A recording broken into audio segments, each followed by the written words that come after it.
Pinupuri ka namin, O Diyos, Ama, Anak, at Espiritu Santo.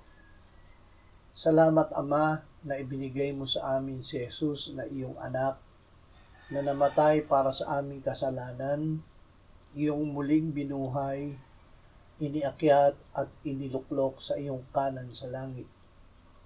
Salamat na ibinigay mo sa amin ang iyong banal na Espiritu, at sa pamamagitan niya ay ibinuhos mo ang iyong pag-ibig sa aming puso. Panginoong Hesus, angkin mo na ang kaluwalhatian sa harapan ng Ama bago pa nagkaroon ng sanlibutan. Ikaw ay nagpakababa nang ikaw ay magkatawang tao. Isinilang ka ni Maria at inihiga sa isang sabsaban. Ngunit ang kaluwalhatian mo ay hindi nakubli sa mga anghel. Nakita ka nila na aming tagapagligtas at Kristong Panginoon, ang tanging dahilan kung bakit kami ay kinalulugdan ng Ama.